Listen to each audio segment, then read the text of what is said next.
Su-hong and his friend were locked in an intense sparring match. And right after his punch was blocked by an elbow of his friend, the guy got pushed back a couple of steps. He stops the training session, whining about how his arm now hurts like hell. But this also means that Su-hong's diamond fist had improved once again. When the guy asked Su-hong whether he'd reached subtlety, he confirmed that he had just 2 days ago. You see, subtlety was one of this world's martial arts realms.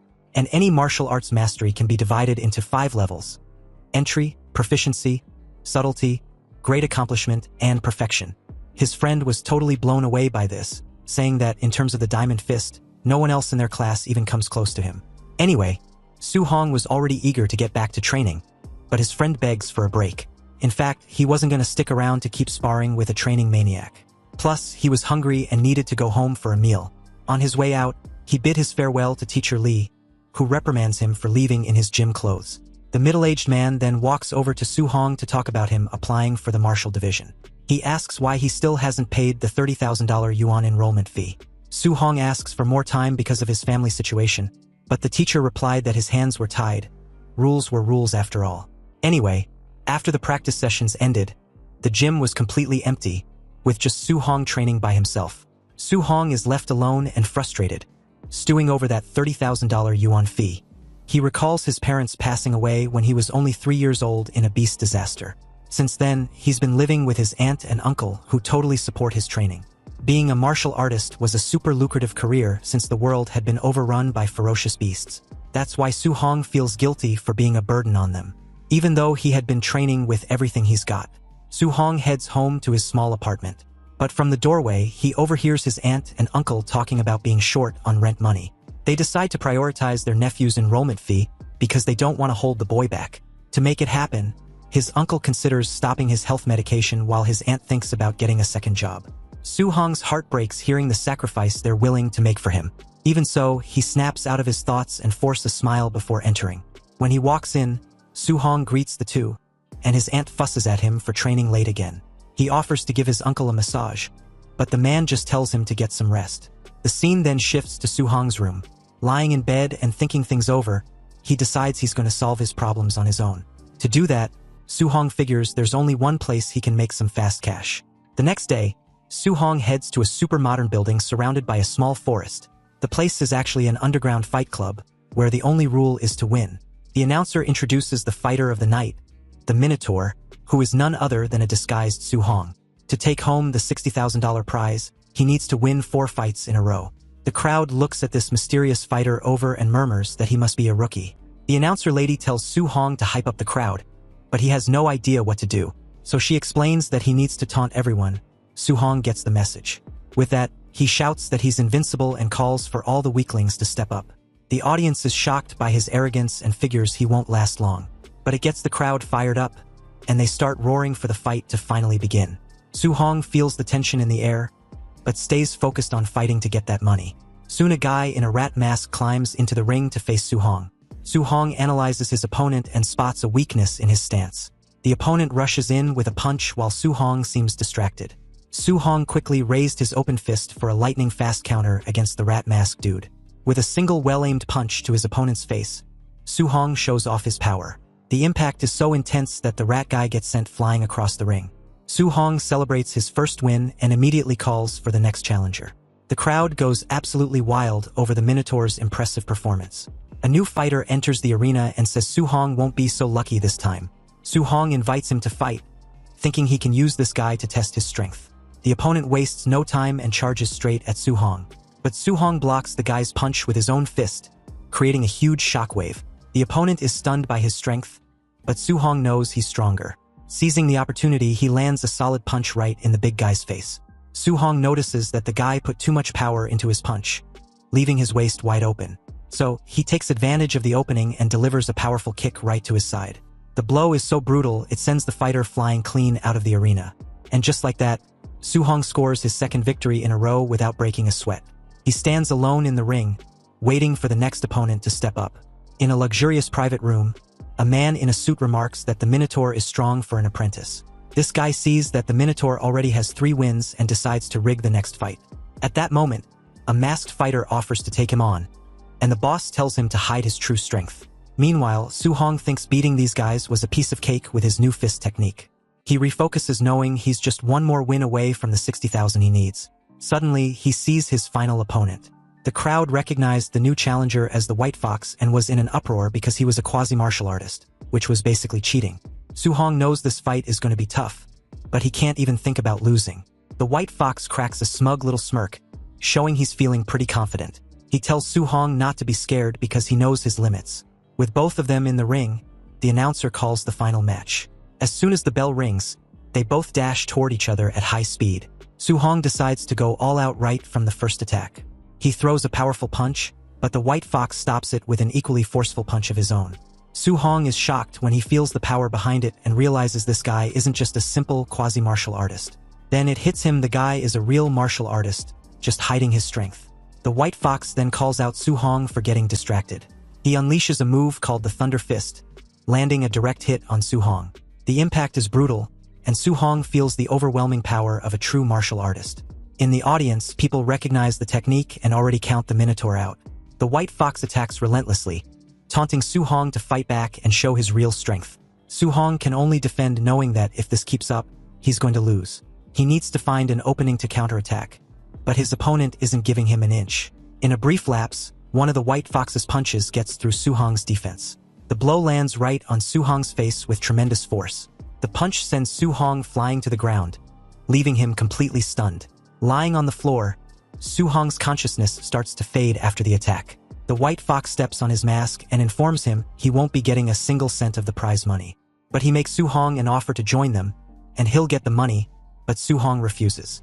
White Fox then threatens him, saying he can't afford the price of refusal. Down on the arena floor, Su-hong questions their honor as martial artists. The White Fox loses his patience, seeing that there's nothing left to talk about. So, he decides he's going to finish off Su-hong so he can never fight again. The threat echoes in Su-hong's mind as he thinks about his dream. With that, the White Fox rushes in with a spinning kick to end the fight, but Su-hong dodges at the last second. The White Fox is taken by surprise. Even after that beating, Su-hong gets back up, surrounded by a fiery aura. The opponent is shocked that he withstood his punches and is still standing. On his feet and driven purely by determination, Su-hong thinks of his family and all they've sacrificed for his dream. He knows he can't accept a future where he fails them all. Suddenly, a mysterious screen appears and asks what he would sacrifice for his faith and family. Then, with a furious scream, Su-hong answers that he would sacrifice everything, as an aura worth over 1 million explodes around him. The system asks if he's willing to pay the price, and Su-hong yells that he was. All of a sudden, Su-hong is transported to a strange, digital-looking space. As he wonders where he is, a sinister shadow emerges. Before him, a golden figure appears with an overwhelming presence. This entity says it will give him a chance, and then it begins to fade away. The being's golden light flies towards Su-hong and completely envelopes him. A golden system screen appears, floating in front of him. It's all of Su-hong's attributes like vitality, spirit, and his skills. Su-hong gets curious and touches the screen to see if it's a touch screen. His finger goes right to the first mission button to check notification alert on the random mission given. The mission was a tutorial to defeat the White Fox and improve his martial arts. Su-hong wonders what beginner's guide is just as a clone of himself appears, and launches at him. But with pure reflexes, Su-hong dodges the clone's punch. He realizes the clone is using his Vajra fist technique perfectly, just like it says in the manual.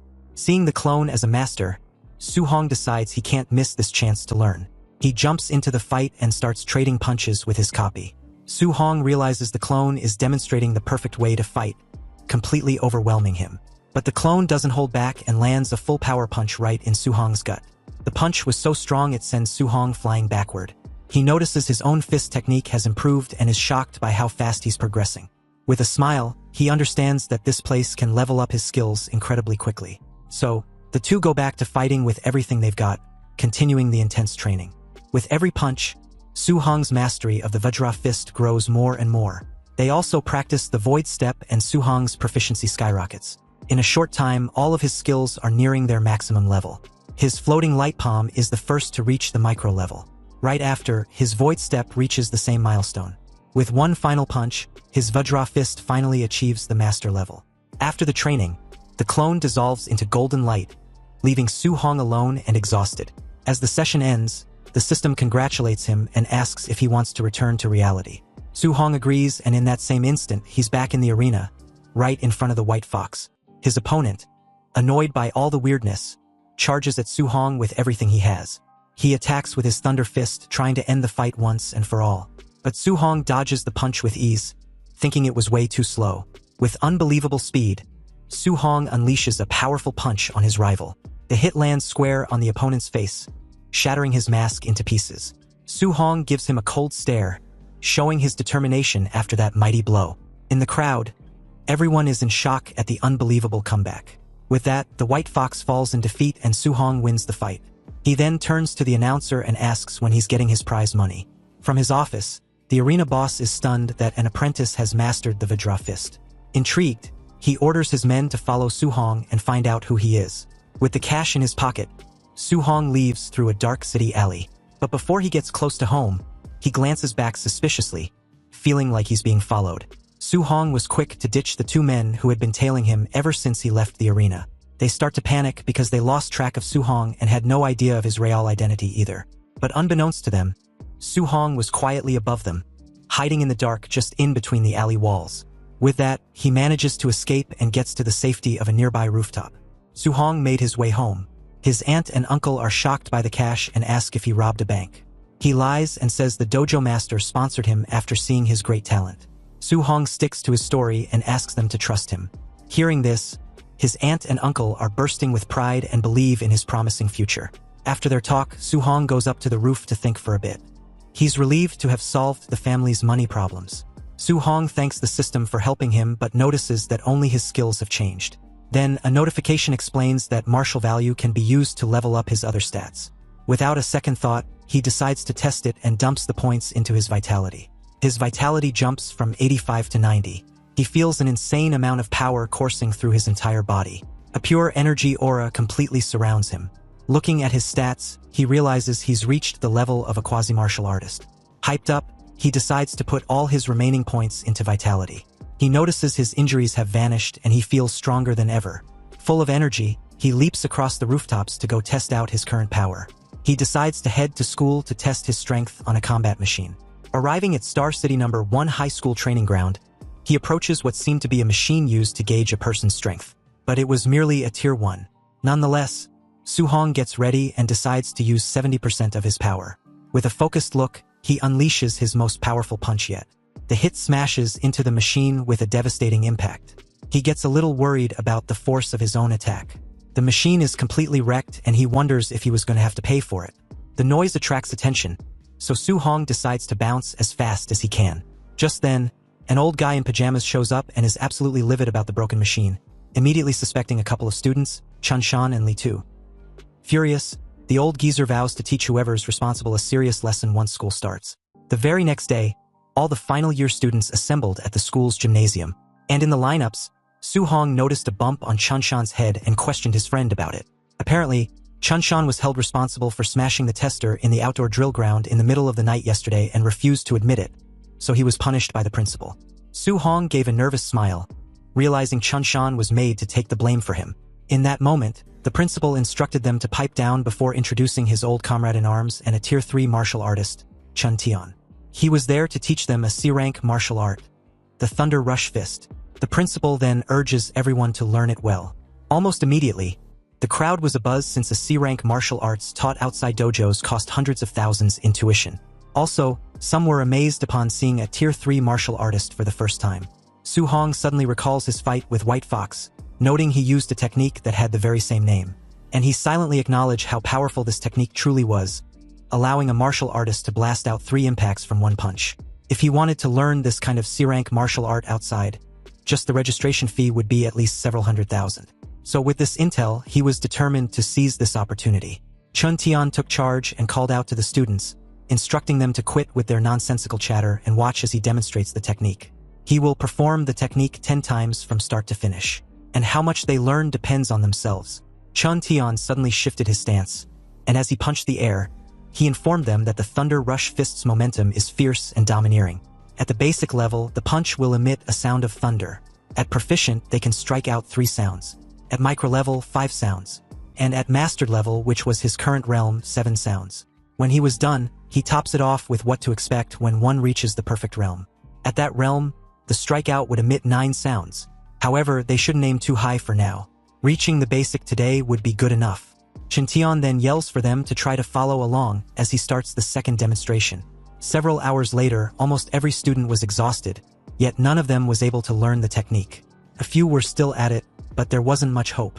Trembling all over as he pants profusely, Suhong's friend comments on how it was practically next to impossible to learn the Thunder Rush Fist. But when he turned in Suhong's direction, wanting to know if he'd learned it, the training maniac was nowhere to be seen. And in that very moment, Chun Shan, a classmate of his, declared excitedly that he had successfully reached the basic level. Suhong's friend got startled for a second there, wondering just how Chun Shan's brain was built. And at this point, it's no wonder everyone calls him a genius. The principal tried praising Chun Shan's achievement as something worthy of noting. After all, he was their school's #1 genius. But Chintian's reply was like a bucket of cold water on his friend's face when asked if he was interested in guiding Chun Sen. Apparently, in other cities, Chun Shan's achievement was just passing level, not something even worth considering as a genius. Anyway, as the 2 old geezers exit the school's gymnasium, Chun Tian was quick to point out how terrible the batch of students were, and for making him come there for nothing. But Principal Lee retorts that having 1 student reach basic was good enough. Was his friend still expecting to find a top-tier genius? Chun Tian comments on how the martial Dao cultivation was extremely cruel, so talent was simply too important. To this, Principal Lee agreed, adding that relying only on hard work without opportunity is absolutely impossible. But in that very moment, the two felt a sudden surge of martial power nearby, and upon a quick search, they saw Su Hong performing a mastered-level Thunder Rush Fist. Chun Tian praised Principal Lee for having an expert in his school. But Principal Lee, shocked and confused as hell, replied that it's impossible because he had never seen or heard of this mysterious person. But looking at Su Hong's clothes from behind left no room for doubts. It was indeed a student from Star City #1 High School. As Su Hong performed the technique once again, Chun Tian comments on how it's been only a day since he thought the technique, and a student was already striking out 7 sounds. Su Hong further stunned the 2 old geezers when he suddenly surpassed Chun Tian and reached the perfect realm. Principal Lee wondered if he had heard wrong. But upon seeing his friend tremble very abruptly, he questioned if there was something wrong with him. Chun Tian simply grinned as he admits that he now finally understands everything. His fist immediately crackled with yellow lightning, and upon performing the Thunder Rush Fist, Chun Tian surprisingly broke through his bottleneck. Principal Lee watched with a look of shock and apprehension after hearing 8 strikeout sounds. And Chun Tian, excited as hell, confirmed that the Thunder Rush Fist he just witnessed gave him the inspiration. Otherwise, he might never have broken through in his lifetime. Anyway, now wasn't the time to talk about such matters. They must quickly go see who the student was. The two leaped over the fence and dashed toward the court, hoping to find out the identity of the student. But they were unexpectedly a bit too late. Su Hong, who had no idea of their presence, had left the very moment he finished performing the 9-sound Thunder Rush Fist. He was on his way to practice, totally oblivious to everything that happened. But what he didn't expect was how tiring this C-rank martial skill would be when cultivating. It even far exceeded the D-rank Vajra Fist. Opening up his system window, he was pleased to see his Thunder Rush Fist already at the perfect realm. His next step was to think of a way to earn martial values and strive to break through to martial artist ASAP. However, Su Hong didn't want to be in a life-and-death battle like last time just to obtain martial value. But he also didn't know if sparring with someone would do the trick. Su Hong arrived at his workplace, the Raging Thunder Dojo. Inside, he walked in to see several trainees practicing diligently. A brown-haired guy walked up to him and asked why he came. Obviously, to train since that's all he thinks about. As the two were chatting, a violet-haired guy suddenly kicked another trainee to the ground. Furious, he mentions how the guy dare claim his teacher teaches badly. If his comprehension was poor, he should just admit it. Why make excuses at the expense of his teacher? Su Hong asked what the situation was really all about, and the guy filled him in since he hadn't been there lately. Apparently, that violet-haired guy's teacher was the newly arranged instructor. He was very strong, but he looks down on commoners like them, and teaches classes very perfunctorily. The violet-haired guy, Li Yan, being his disciple, was also very strong and shared his teacher's disdain. Li Yan raised his fist and comments on how his opponent shouldn't have challenged him with his measly level. But before he could deliver his punch, Su Hong grabbed his hand and issued a warning for him to cut his assault short. Li Yan turned in Su Hong's direction and questioned who he was. If he had the guts, he should let go of him and get in the arena for a one-on-one challenge. But in that moment, the teacher in question walked in, wanting to know what the commotion was. The class was about to start. Li Yan freed himself and walked off, not forgetting to point out on how lucky Su Hong was. But Su Hong wasn't the least bit threatened and only saw how arrogant Li Yan was. Li Yan's teacher picked up a spear and informed the crowd that today was the last day he would be teaching them the Raging Sea Spear technique.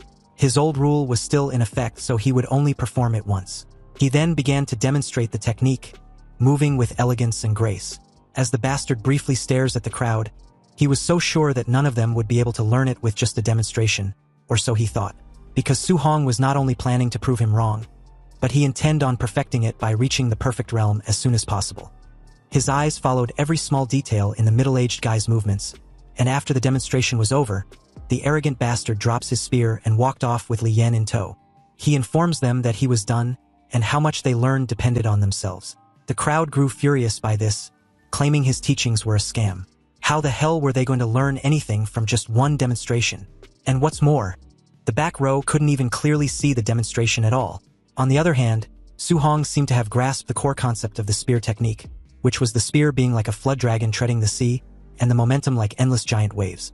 Su Hong took his stance and started performing the technique with ease. The fluidity in his movements dazzled the stunned crowd as they began to wonder just what kind of martial arts prodigy he was. Or is it that they were just too stupid to comprehend the technique in one demonstration? Su Hong's movement left no doubts that he hadn't just learned it, but probably mastered it as well. Li Yan heard the noise and came back to the training hall, questioning what the commotion was for. But upon hearing that someone had learned the technique, he asked who. The crowd simply made way as he watched Su Hong perform the Raging Sea Spear technique with ease. Now, even though Li Yan was stunned to see this, his expression remained the same. He decided to test Su Hong's depth on the technique, believing it would be interesting if he was really a genius. He called out to Su Hong and offered to give him some pointers. Being a training maniac, Su Hong naturally didn't refuse, even though he wasn't sure if there was anything to learn from Li Yan. His brown-haired friend warned him out of concern. Although Li Yan's character was bad, his strength was very high, so he shouldn't be impulsive. Su Hong assured him not to worry before taking his stance. He informed Li Yan to please enlighten him. But seeing Su Hong's confident demeanor, this arrogant fucker actually calls Su Hong arrogant before demonstrating the Raging Sea Spear technique at a micro level, but couldn't perform it well enough. Su Hong simply gave a helpless sigh, indicating that he had surpassed Li Yan before performing the technique at the proficient level. Li Yan couldn't comprehend how it was even possible for anyone to perform the proficient level Raging Sea Spear technique after a single demonstration. Su Hong's movement flowed like a surging tide, countering Li Yan's micro-level technique with an edge of superiority. Li Yan was frozen in disbelief, still unable to accept what he was seeing. A mere martial apprentice, someone who wasn't even a true martial artist yet, had actually cultivated the Raging Sea Spear technique to the proficient level. That was something even many seasoned practitioners couldn't achieve. Yet the scene in front of him was undeniably real. A system notification flashed before Su Hong's eyes. Defeated a higher-level opponent. Martial value plus 35. So it was just as he thought. Ordinary sparring could also grant martial value. That meant he didn't need to risk his life constantly. He could steadily grow stronger through proper combat. Meanwhile, Li Yan's mind was in complete chaos, unable to rationalize what had just happened. He had trained for years, yet Su Hong reached the proficient level in such a short time. Then what was the point of all his effort? The disbelief crushed him. Su Hong calmly withdrew his spear and walked off, believing the match was over. But it seems Li Yan had other ideas. Unable to accept his defeat, he charges towards Su Hong. But before things could escalate further, the instructor arrived. Seeing the situation, he immediately stepped in and reprimanded his disciple. When Li Yan tried to protest, the instructor's expression turned cold, and he bitch-slapped him across the face without hesitation. If Li Yan couldn't even face his own failure, then what kind of martial artist was he? Many onlookers felt a strange sense of satisfaction at the sight. Li Yan had always been arrogant, and seeing him humbled felt almost refreshing. Still, the instructor's gaze soon shifted to Su Hong, filled with disbelief. He had only demonstrated the technique once, yet this boy had already reached proficiency. Even the so-called geniuses of the imperial capital couldn't achieve something like that. Meaning, in simple truth, Su Hong's talent was frightening. The instructor calmly apologized for Li Yan's arrogant behavior, adding that meeting someone like Su Hong was also a form of fortune for him. He then forcefully made Li Yan bow in apology, claiming his disciple's behavior reflects his failure to teach properly, so Su Hong should please accept their apology. Su Hong was momentarily stunned. He hadn't expected the instructor to change his attitude so quickly. This prideful fucker switches faces faster than flipping a page. As he left the training grounds, fatigue finally caught up with him, but it was a satisfying kind of exhaustion. He'd gained far more than expected today. Not only had he mastered the Thunder Rush Fist and the Raging Sea Spear technique, but he'd also earned a considerable amount of martial value. As his thoughts drifted to the campus of Star City No. 1 High School, he quietly reviewed everything in his mind. The entrance examination was coming soon. The wealthy students were already preparing high-grade alloy weapons. If he wanted to compete, he needed one too. The feel of the spear still lingered in his hands. Su-hong decided to use the spear from now on, but he needed to find himself a proper alloy spear and fast. Su-hong also realized that the little money he had wasn't even enough to cover his aunt's medical expenses, let alone buy an alloy weapon that cost 69,800 yuan. Still, he refused to give up. There had to be another way. Just then, an announcement broadcasted from a television nearby drew his attention. It was about ferocious beasts which were appearing more frequently in the wilderness, and the city lord was recruiting martial artists to hunt them, offering generous rewards. Hearing this, Su-hong immediately understood. This was the opportunity he had been waiting for. Later, at home, his aunt was still busy as always. She told her man he shouldn't be working so hard, reminding him that Su-hong had already given them money not long ago. The uncle, however, said that as long as he could still work, he wouldn't rely on Su-hong, insisting on earning what he could himself. When Su-hong came in, he greeted them warmly. He told them to rest and let him handle things, saying that he could make money now. His uncle laughed and said that although it sounded nice, he couldn't just sit idle. He would still earn a little for daily expenses. His aunt smiled as well, saying they needed to save as much as possible so Su-hong could focus on cultivating in the future. Hearing all this, Su-hong felt a tight ache in his chest. His uncle and aunt had lived frugally for so long that unless he could truly earn enough for them to live without worry, they would never stop pushing themselves. That very night, sitting on the rooftop, he opened his status panel once more. He knew the wilderness was dangerous, and if he wanted to go there safely, he needed more strength. He decided to invest everything he had into improving himself. As he poured his remaining martial value into his vitality, a powerful sensation surged through his body.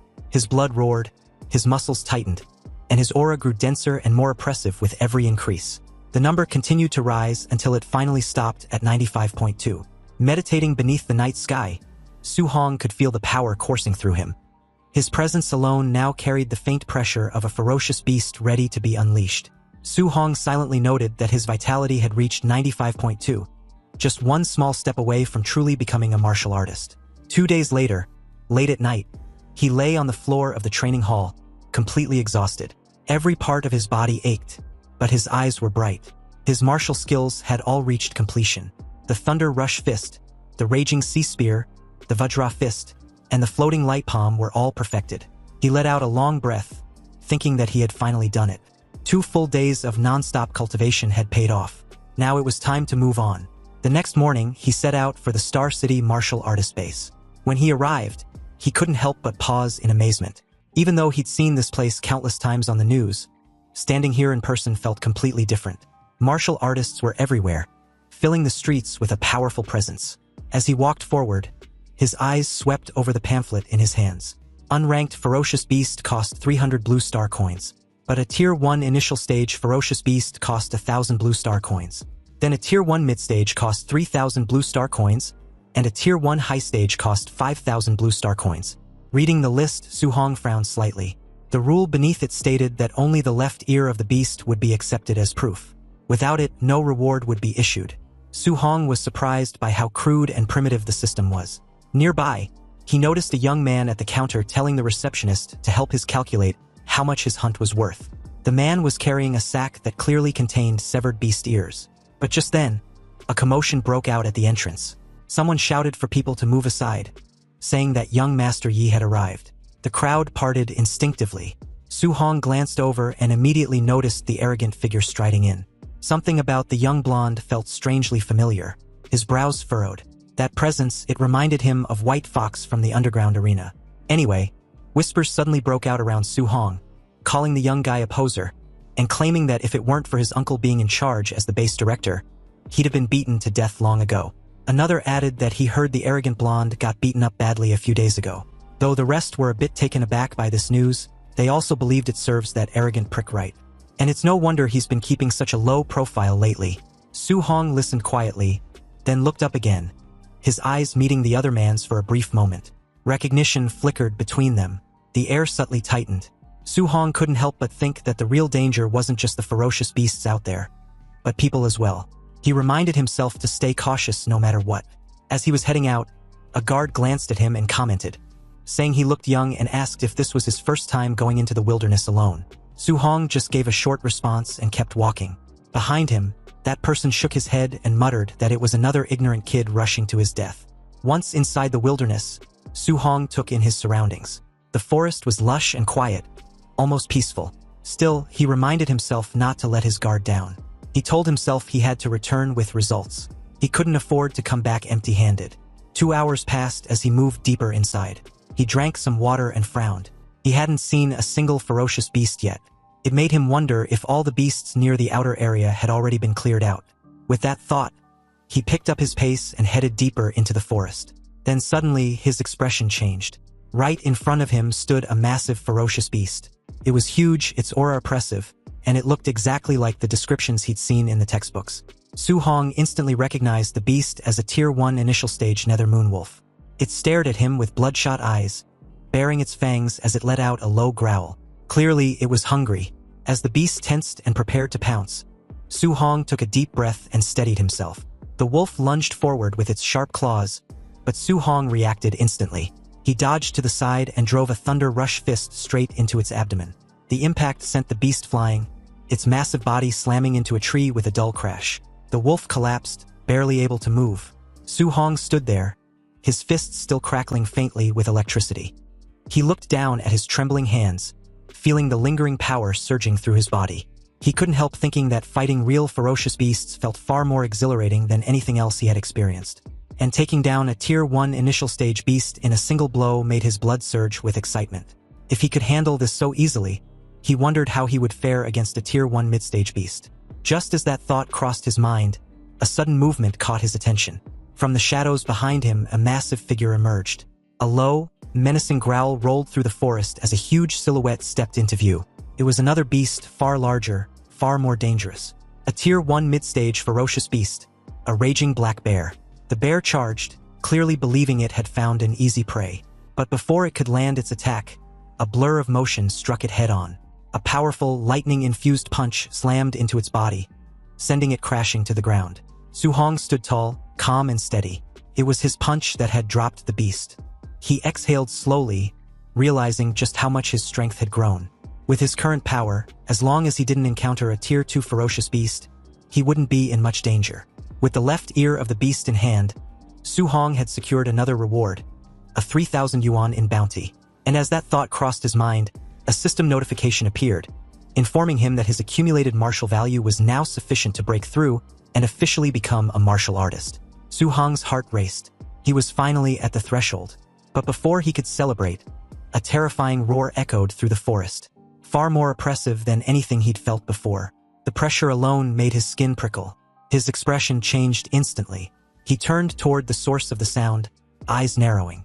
Whatever had made that roar was far stronger than anything he had faced so far. Curiosity and caution battled in his mind, but in the end, curiosity won. He moved carefully toward the source. Soon, he reached a massive rock formation and climbed up to get a better look. What he saw made his eyes widen as his breath also hitched. Below was a colossal figure, a massive black-scaled serpent facing a group of hunters. This was a Tier 1 late-stage ferocious beast, the black jade python. Its body was enormous and its aura was terrifying. Nearby, the hunters already fighting it were clearly losing badly, and one by one they were sent flying, completely overpowered. Su Hong stared at the scene, his heart pounding. This was on an entirely different level. He instinctively felt a sharp sense of danger. Almost instantly, he leaped aside, and it was the right call. The massive beast struck where he had just been standing, the spiked tail slamming down with terrifying force. But the creature clearly wasn't satisfied. It hated that its prey had escaped. Su Hong barely had time to land before he had to leap again, narrowly avoiding another sweeping strike.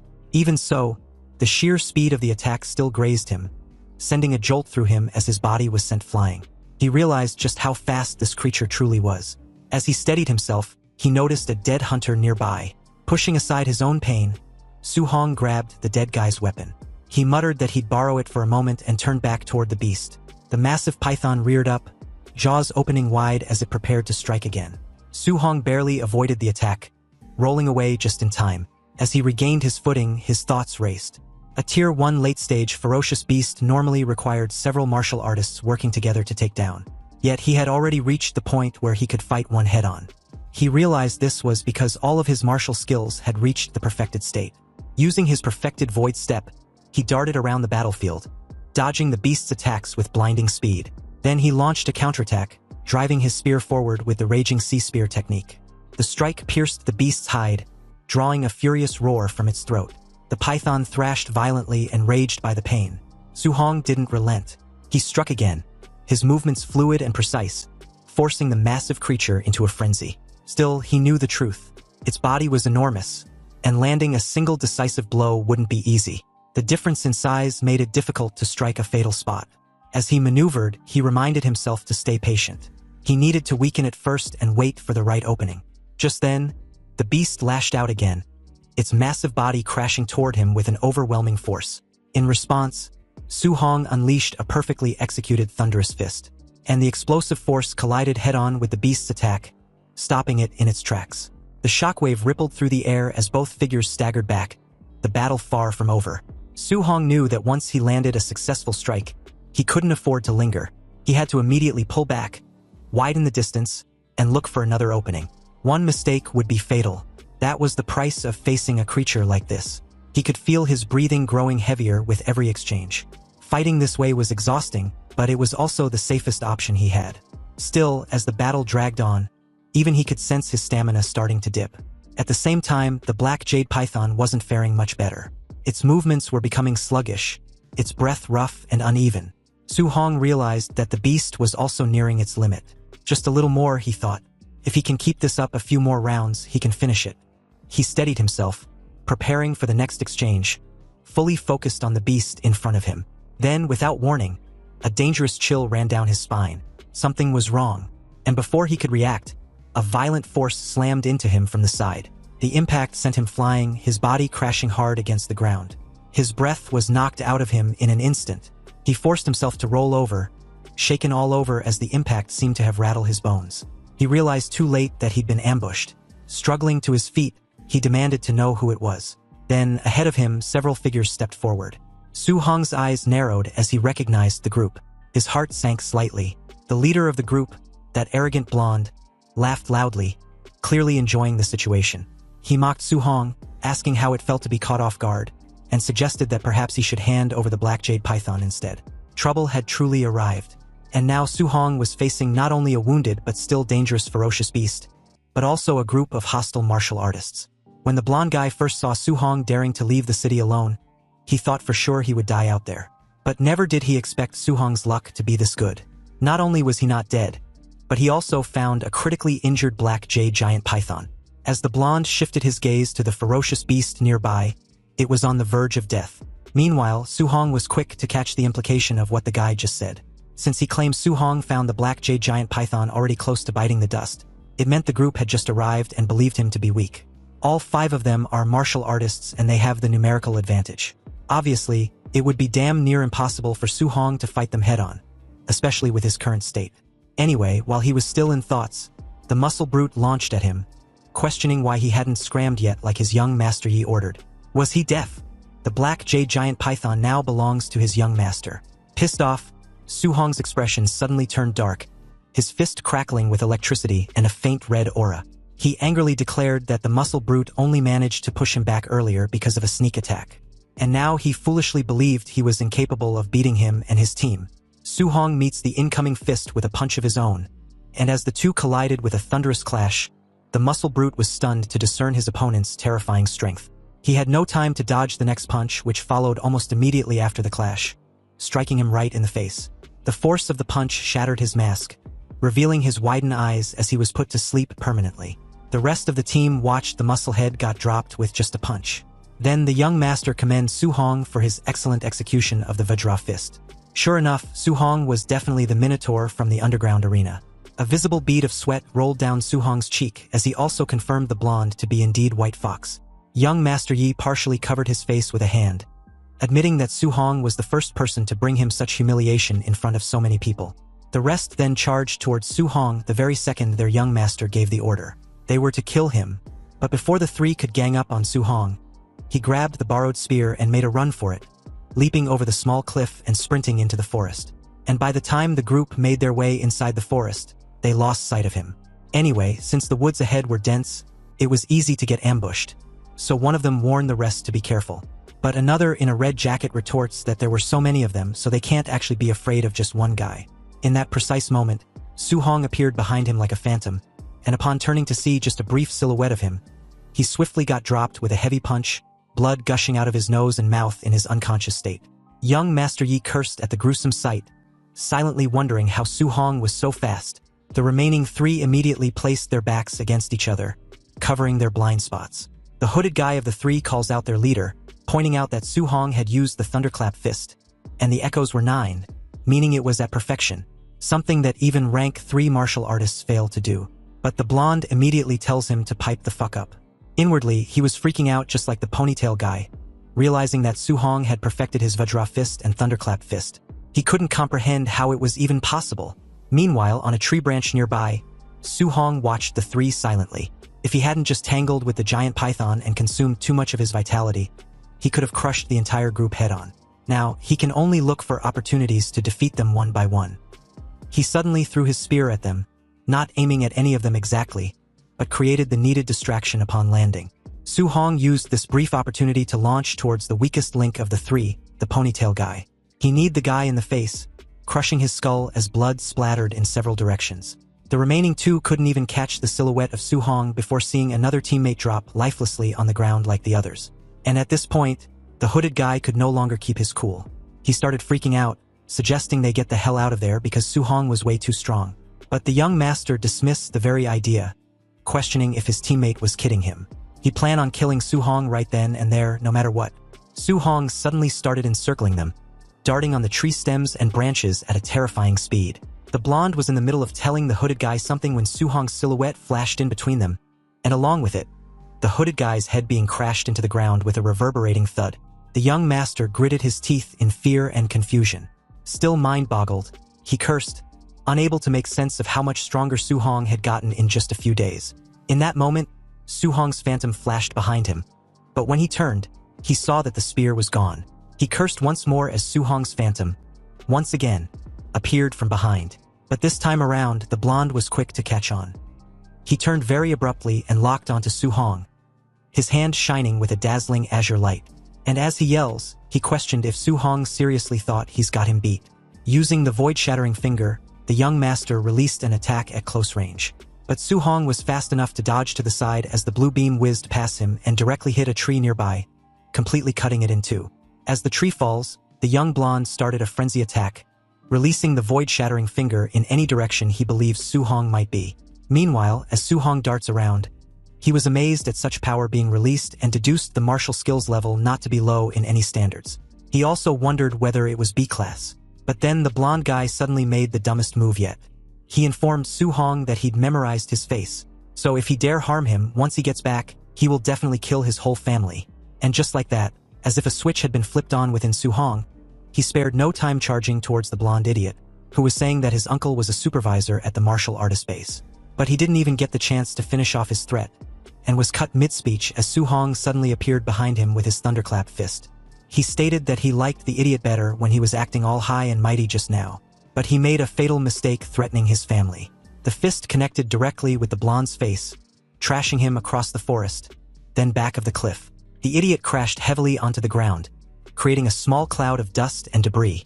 As the dust settles, Su Hong approached him, his expression and aura like that of a ferocious beast. He reiterated that the blonde shouldn't have used his family to threaten him. Brutally battered and bleeding all over, the young master asked once again how Su Hong got so strong. It was impossible because he clearly wasn't even a martial artist. What exactly was he? The guy was deeply enraged by Su Hong that he didn't notice the black jade giant python looming over him like a grim reaper. And by the time he realized and turned, it was too late. In one swift motion, the black jade giant python swallowed him whole. Su Hong raised his spear and took on a fighting stance. He realized that he'd spent too much time fighting the group, thereby allowing the black jade giant python to recover its stamina. The three were extremely frustrated after getting beaten up so badly. The red jacket guy cursed and said that Su-hong was too weird, and another, the hooded guy, asked where their young master Yi was and wondered if Su-hong had finished him off. Suddenly, they noticed Su-hong rushing straight toward them again and immediately braced themselves for another fight. The red jacket guy shouts that the brat finally came out, while the ponytailed guy added that he won't spare him this time. But Su-hong wasn't interested in fighting them at all. He keeps charging towards them with the black jade giant python in tow. It looks extremely angry, and in that moment, none of them can say a single word. The python immediately attacked, but Su-hong leaped aside with his spear in hand. Unfortunately, with the exception of the red jacket guy, the other two failed to react in time and got munched on in one strike. A notification appears, saying that Su-hong had gained 30 martial value for indirectly killing the two martial artists. The python then attacks the red jacket guy, who also fails to escape in time. Another notification appears again, saying that an opponent martial artist was indirectly taken down and 30 martial value was gained. Su-hong was a little surprised by this and thinks that he didn't expect to gain martial value in this way as well. And after going through so many battles, Su-hong's martial value was enough for him to break through and become a martial artist. However, the python attacked him once again. Su-hong leaped up once more to dodge the sweeping tail. He moves rapidly through the trees, which only frustrates the python further. No matter how hard it tries, it just can't catch him. While running, Su-hong keeps thinking that it would be perfect if he could find a safe place to break through. Then, as he moves forward, he suddenly spots something ahead. A small cave. It's exactly the kind of place he was hoping for. Somewhere he could stay safe from the python's attacks and focus on increasing his own power. As he spots the cave, he immediately heads toward it. The python is still right behind him, and just as it's about to strike again, Su-hong jumps straight into the cave. The python follows and tries to force its way in, but its massive body gets stuck at the entrance. All it can do now is roar in frustration while Su-hong calmly looks at his system. He checks his stats and sees his name, Su-hong, with vitality at 96, spirit at 23, physique listed as mortal body at 3%, and his martial skills all at the perfect level, including Raging Sea Spear Technique, Thunder Rush Fist, Vajra Fist, Floating Light Palm, and Void Step. His martial value is at 504. He immediately starts tapping the system non-stop, telling himself to go faster and faster. He wants to gain as much power as possible in the shortest time. He focuses on vitality, tapping again and again, feeling it surge through his body. He thinks that his whole body feels burning hot, like magma is flowing through his veins instead of blood. Soon, his vitality reaches 100. Even the python seems to sense that something terrifying is happening. At that moment, a notification appears saying he has broken through to Tier 1 martial artist. Su-hong thinks that he has finally become a real martial artist. He clenches his fist as aura surges through his body, looks at the python, and says that now it's his turn. The python feels genuine fear and tries to pull back, wanting to escape. But Su-hong doesn't give it the chance. He gathers his strength and throws an extremely powerful punch. The python, trapped in the cave, can't escape in time. The punch slams into it, and all it can do is roar as it's sent flying through the air. Can't believe how strong Su-hong has become in such a short time. But Su-hong isn't done yet. He forms another fist and launches another Vajra Fist attack, jumping onto the python's tail and using it as a foothold. He pounds it into the ground with continuous punches. Smoke fills the area, and when the dust finally settles, Su-hong is standing triumphantly on top of the giant python. His martial value increases by another 92, and Su-hong says that even though the giant python was already heavily injured, he can now face its attacks head-on. Then, as he sits there, he wonders about the reward and says that hunting ferocious beasts usually requires cutting off the left ear to exchange for money. But snakes don't have ears, so he doesn't know what to do. After thinking for a moment, he decides to forget about it and just hurry back. As he starts moving away, the forest is now completely quiet. Only traces of destruction remain, and all the chaos from earlier is gone. Su-hong keeps moving forward and looks at the idiots who tried to gang up on him and ended up like this. He says that they got off easy. While walking, he thinks about whether he can find that high-level martial technique the other guy used. Soon, he notices something and says it's the void-breaking finger. He comments that this is really interesting. He decides to stay near the cave for a while, lighting a fire and sitting beside the python's body.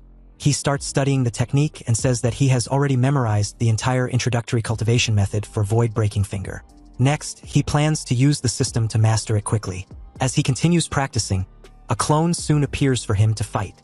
The clone immediately uses void-breaking finger again and again. While battling it, Su-hong's mastery increases rapidly, reaching 51%, then 63%, 77%, and 93%.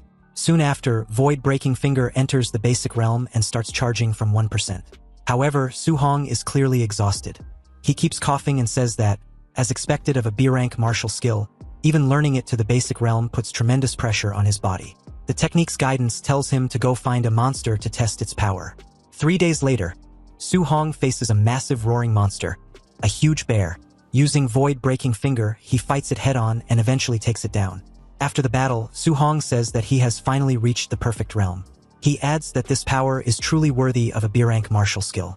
A notification appears, stating that Void-Breaking Finger has been mastered and reached the perfect level. Su-hong then says it's time to go back. At the martial artist base, a large crowd has gathered. One person exclaims in shock at a total of 230,000. Another says that the Thunder Squad is incredibly fierce for killing so many ferocious beasts. Someone else says that this single harvest matches several months of hard work. Yet another comments that it's amazing there isn't a single non-ranked ferocious beast, that all of them are tier 1, and that there are even a few high-stage ones. Then the receptionist looks up in shock and announces the results, saying there are 72 tier 1 initial stage ferocious beasts, 83 middle stage ones, 17 high stage ones, and a total reward of 406,000 blue star coins. Su-hong thinks that he might have taken down too many and that it's far too conspicuous. He feels that if he had known, he should have hunted fewer beasts. He can only hope this doesn't bring too much trouble his way. Everyone around completely loses their minds, going crazy over the numbers. Suddenly, people begin moving forward as Su-hong walks ahead. Some start shouting that the base has been attacked and wonder how that's even possible when there are so many high-level martial artists stationed there. The loud commotion soon reveals someone's arrival. First, a pair of hands comes into view, and then the person fully appears. It's Yi Chi, the person in charge of the base and Yifeng's uncle.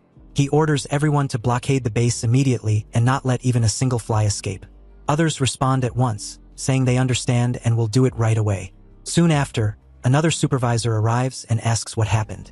Yi Chi answers that his nephew Yifeng and the 4 martial artists with him are all dead. The crowd is stunned. Someone whispers in disbelief that Yifeng was actually taken down and that an entire group of 5 was wiped out. Another person quietly says it was a good kill and that everyone there has been robbed by Yifeng at some point. Someone else adds in a low voice that if not for Yifeng's background, he would have been dealt with long ago. Another mutters that the coward has finally been taken down. Yi Chi then announces that a B-rank martial skill on Yifeng's body is missing and orders that all martial artists be searched. He says no one is allowed to leave until all suspicions are cleared. Su-hong thinks that judging from the bodies, it's obvious they were killed by the giant python, so it shouldn't be traced back to him. But as the search continues and more people are checked, he starts to feel uneasy. He wonders if they might actually be targeting him, especially when he notices people glancing at him and whispering among themselves. Suddenly, Yi Chi walks straight towards Su-hong with his men. He speaks politely on the surface, saying he heard Su-hong killed ferocious beasts worth over 400,000 all by himself and praising his impressive skills. However, despite the calm words, the red aura surrounding Yi Chi makes it clear that he's in a very bad mood. It feels like he might have already sensed something. Su-hong remains calm on the outside, though. He knows he's much stronger now, and in his heart, he even wonders if he could take this man down if things truly turned bad. The uncle of that moron speaks up and says that he heard Su-hong took down ferocious beasts worth 400,000 credits all by himself and calls it pretty impressive. However, the woman beside him immediately questions it. She says Su-hong looks like nothing more than a rank 1 early stage at best and asks how he could possibly kill that many beasts. She accuses him of scavenging young master Yezpak and orders them to search him immediately. The moment she says this, 2 bulky men with fire gathering in their hands start walking towards Su-hong. One of them warns him not to resist or things will get ugly. In the next instant, though, one of them suddenly feels a spear pointed straight at his head. He asks what Su-hong thinks he's doing. Su-hong calmly says it's nothing and keeps the spear steady. Yi Chi is shocked and realizes he couldn't even track how fast Su-hong drew that spear. Su-hong then states that he is a student of Star City High No. 1 and asks if they really want to search him. Hearing this, Yi Chi hesitates. He thinks about how the principal of No. 1 is famously protective of his students and not someone to offend lightly. At the same time, Su-hong is still highly suspicious. If the kid truly hunted all those beasts, then he's a genius. But if they're wrong and offend him, it won't be worth the trouble. He places a hand on one of the men, signals them to stop, and steps forward. He explains that his nephew was attacked and their family's secret technique was stolen, so he must find the culprit. He says he hopes Su-hong will cooperate. Su Hong responds that he only hopes they aren't accusing the wrong person. Yi Chi then offers 10,000 credits as compensation for the search and asks if that's acceptable. Su Hong counters with 30,000, thinking to himself that Yifeng was killed by the giant python and that as long as they don't find the technique, they can't pin anything on him. Yi Chi agrees and accepts the deal. Su Hong opens his arms and allows the search. As they check him, the woman goes through his bag. During the process, Su Hong tells them to search carefully because he doesn't want any false accusations hanging over him.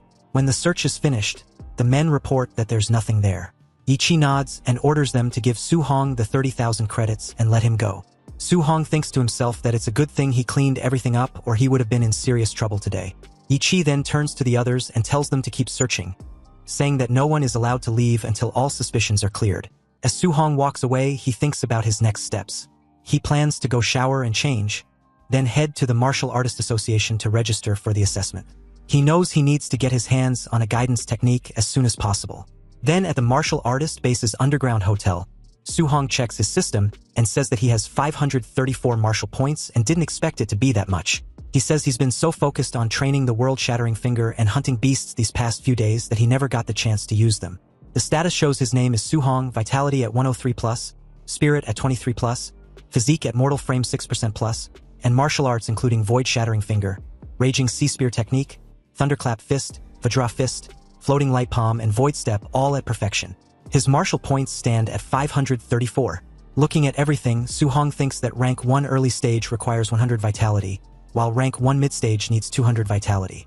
He calculates that if he dumps all his martial points into vitality, he can increase it by 53.4, leaving him only about 40 points short of mid-stage.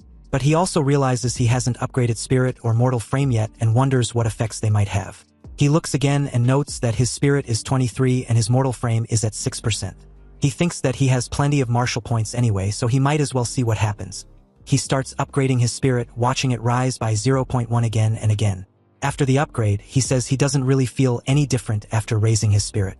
Next, he begins increasing his mortal frame by 0.1 repeatedly. This time, he immediately feels the change and says the strength increase is obvious, deciding to add some more. Soon, his martial points drop to 0. He then says that's enough for mortal frame and decides to put 200 martial points into vitality. After doing that, his physique shows mortal frame at 36.1%. He then says he'll dump the rest into spirit. As he does, a huge surge of red aura erupts around him and he says it feels like he has an endless supply of power welling up inside. After a while, his body gradually returns to normal. He lets out a breath and says he's glad he's back to normal because he wouldn't know how to explain it to people if he stayed stuck in that muscle-bound form. 1 hour later, at the Star City Martial Artist Association, a large complex surrounded by many tall buildings, Su Hong arrives and says he's there for the martial artist assessment. At the reception, the woman tells him that's fine and says a staff member will take him there shortly. Then, as a staff member leads him along, the staff member says that Su Hong is quite young and asks if this is his first time taking the assessment. He explains that to pass as a rank 1 martial artist, vitality needs to be at least 100 and combat power has to be over 1000, and then wishes him good luck. Su Hong thanks him. Nearby, a few people start commenting quietly.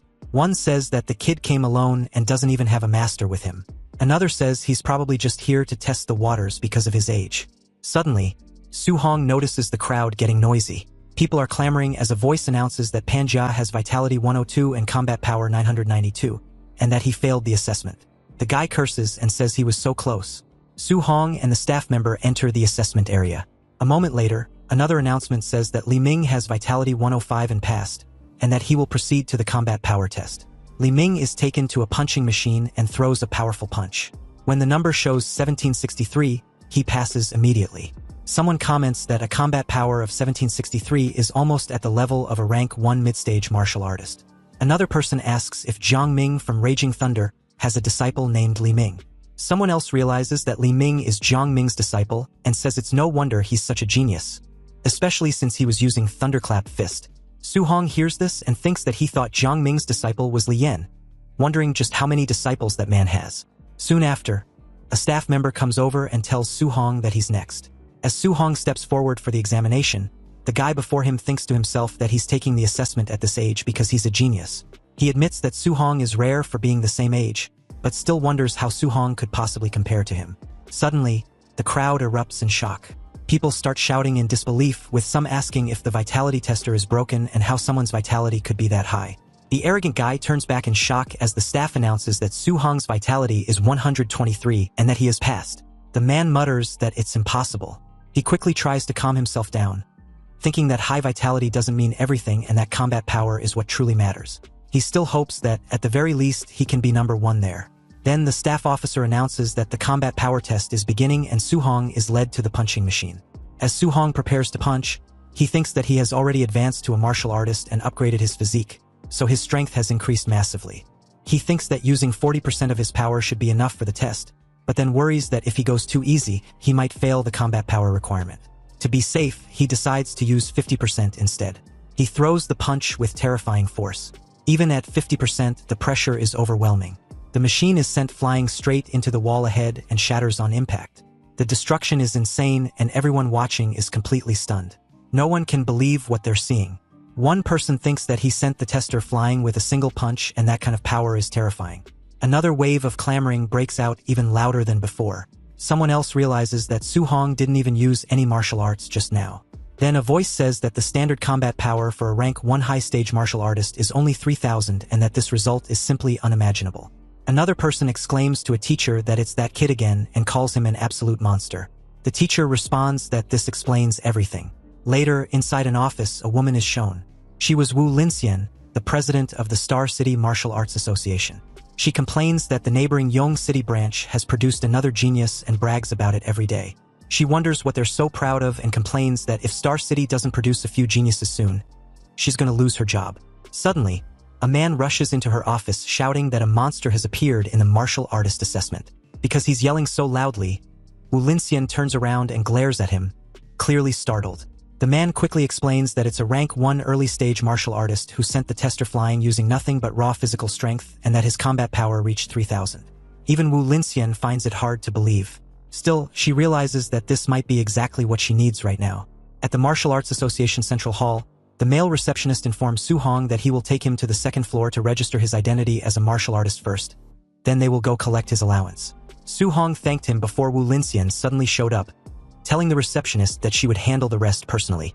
The guy was surprised by the president's sudden appearance before leaving. Wu Linxian introduced herself as the president of the Star City Martial Arts Association branch and asked Su-hong to follow her. Su-hong agreed, a bit taken aback that the president of the Star City Martial Artist Association personally wanted to have a word with him. Rumor has it she's a rank 5 martial artist, but she quite wasn't what Su-hong imagined. Inside her office, she confirmed that Su-hong was a student at Star City No. 1 High School. She comments that Li Xingshan, that old guy, tried to sell her a sob story earlier. Apparently, he said the school only produced 2 ordinary rank 1 martial artists this year. But Wu Linxian can't believe he was hiding such a huge genius. Su-hong asked for the reason he was brought to her office. He just came to register as a martial artist and to get his allowance and guidance technique.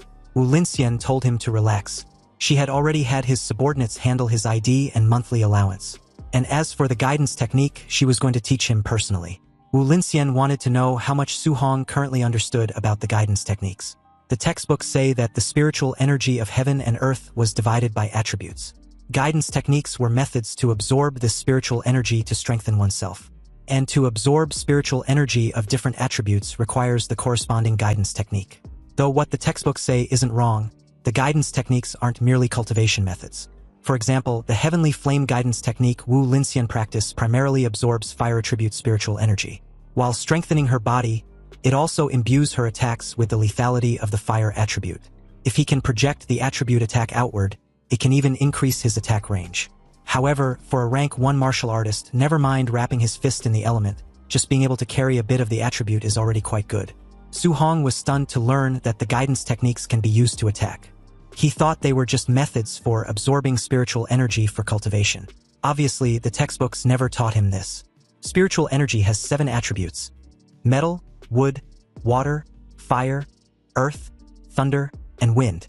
Although every attribute has its pros and cons, if they're talking strictly about attack power, thunder is first, metal second, and fire third. But which specific guidance technique he can practice depends on his compatibility. Su-hong realizes that it wasn't like he can just practice whatever guidance technique he wants. Wu Linxian took out an orb and explained that it was a crystal ball for testing compatibility. The larger the glowing area, the higher the compatibility. Ordinary martial artists usually only have about 20% to 30%. Wu Linxian was around 80%, which was considered very high. But she feels a genius like Su Hong will definitely exceed 90%. Wu Linxian became a rank 5 martial artist at a young age. She's an absolute genius, yet she's only at 80%. If Su Hong can reach 90%, that would be too exaggerated. But to her absolute disbelief, the crystal ball was surprisingly full, shining brightly. A fire attribute with 100% compatibility. Wu Linxian asked Su Hong if he knew what this meant, and he replied that he didn't. Wu Linxian explained that it means Su Hong can absorb 100% of the fire attribute spiritual energy without leaking a single bit. Wu Linxian had 80% compatibility, so when she absorbs fire energy, she lost 2/10. And that's how she became a rank 5 martial artist and the president of the Star City Martial Artist Association. But when it comes to Su Hong, his future achievements will only be higher than hers. Wu Linxian never thought a small place like Star City could produce a monster not inferior to those in the Magic City or Imperial Capital regions. Su Hong believes that the fire attribute wasn't bad, but he still preferred the thunder attribute, then wondered if only he had the thunder attribute, but as if on command, the crystal ball showed the thunder attribute, stunning Wu Linxian once more. Su Hong pointed out the obvious, which stunned Wu Linxian into silence. He had the thunder attribute compatibility of 100%. Wu Linxian was finding it hard to believe what she was seeing. Was this for real? Dual thunder and fire attribute compatibility at 100%. Seriously, what kind of freak was Su Hong? Su Hong was simply a monster, but to Wu Linxian's horror, Su Hong's compatibility with the wind attribute was also 100%. Then about a few minutes later, Wu Linxian had been stunned too many times into exhaustion. She really couldn't comprehend how it was even possible, because apparently, Su Hong had all 7 attributes full. They were all at 100% compatibility. Wu Linxian even wondered if she was dreaming. She used to consider herself a top-tier genius. A 30-year-old rank 5 martial artist was rare as a phoenix feather. But when she was faced with an opponent who defies common sense, she realizes she was just an ordinary person. She also realizes that to defeat an existence that defies common sense, only those who were equally beyond common sense stood a chance. And Su Hong's existence was one that ordinary people cannot comprehend. Su Hong reiterated that all his 7 attributes were 100%, and if he only practiced thunder and give up the other 6, it feels like a huge waste. He was in a dilemma, so he boldly asked Wu Linxian for a copy of the guidance techniques for all 7 attributes. But Wu Linxian gave a harsh reality check, explaining that the human energy was limited. And even if Su Hong's talent was high, it was best to only cultivate 1 or 2. In the past, people tried to cultivate 7 guidance techniques simultaneously. But after decades of cultivation, they were still just rank 1 martial artists. However, Su Hong just replies that he can't decide right now, so he wants to try cultivating them all, then decide which specific one to focus on. Wu Linxian agrees to this arrangement, but warns Su Hong to absolutely not mess around, and shouldn't waste his talent. Also, if she recalls correctly, Su Hong's school's monthly exam was coming up. Su Hong confirms this and asked why the sudden interest. Wu Linxian replies that recently, friction on the All Heavens battlefield has been intensifying, and a great war between the myriad races and the human race could break out at any moment. Because of this, nations are investing massive resources to form genius training camps. Wu Linxian wants to recommend Su Hong for one, and as long as he takes first place in the school's monthly exam, she can give him a recommendation slot. Su Hong had heard of the genius training camp and had suffered firsthand of the War of Myriad Races. You see, during that War of Myriad Races over a decade ago, the young Su Hong lost all his relatives except for his uncle and aunt. Su Hong agrees and promised to definitely work hard. He also promised himself that he would never let his uncle and aunt suffer that tragedy again. He must become stronger and protect everyone around him. The scene shifted to that very evening at Su Hong's home, where he announced to his uncle and aunt that he had become an official martial artist. The two immediately broke into tears, excited that their little Hong had really succeeded. This was wonderful news. He had a bright future and was so capable. A rank 1 martial artists get a monthly allowance of 10,000. So his uncle won't need to work so desperately anymore. His uncle agrees, commenting that little Hong is the pillar of their family now. He'll listen to whatever Su Hong says. Su Hong silently assured them not to worry. From now on, he will hold this family up. Late at night, Su Hong continued his cultivation, his eyes glowing with immense energy radiating off him in waves. He then took on a stance and punched the air as a small fire engulfed his fist, then immediately fizzled out into rising steam. He couldn't help wondering if what he just did was considered basic mastery of the guidance technique. And if it was, why didn't it have any power at all? The guidance technique section appeared on his system panel, so it looks like he did learn it, but the level was 1, which means it can be leveled up. Wu Linxian didn't mention this, but if the guidance techniques had levels, she definitely would have told him. Su Hong was left wondering if the guidance technique can only be leveled up by him using the system. Su Hong stared seriously at the glowing blue panel. He wondered how to upgrade guidance techniques and if they improved the same way as martial value. As he touched the window, a red warning flashed, insufficient martial value. Su Hong sighed. He decided to cultivate the other guidance techniques first and figure out how to earn more martial value later. He sat cross-legged on the rooftop, surrounded by books. Flames of spiritual energy burst around him, lighting up the area. Hours later, Su Hong's inner view showed 7 glowing points of spiritual qi. Each point represented a different technique, like thunder, water marsh, thick earth, and spirit wind. The 7 different attributes pushed against each other. Su Hong gritted his teeth, sweating. He understood why President Wu said a genius cultivating 7 techniques stayed Tier 1 for decades. He continued to channel the power, trying to control the energy as flames rose around him. He noticed that while all 7 types of qi existed in his body, he could only use one at a time. A ball of fiery qi formed in his hand as he breathed heavily. The flames swirled in his hand. He realized that if he forced the second attribute, the forces would collide and cause a violent explosion. A huge explosion of energy shook the rooftop, making both attributes disappear. Su Hong narrowed his eyes. Could thunder and fire not be combined? Their natures felt similar, so why did they reject each other? He tried again. Thunderlight and fire sparks wrapped around his fingers. When the forces touched, another explosion burst out, scattering the energy. Sweating, Su Hong clenched his teeth and refused to give up. He yelled to try one more time. Flashes burst from the rooftop all night as he tried to fuse the attributes. At dawn, the building still glowed faintly from the sparks of Su Hong's non-stop training. Breathing heavily with sweat running down his face, he told himself he just needed a little more. Lightning and flame flickered in his hand.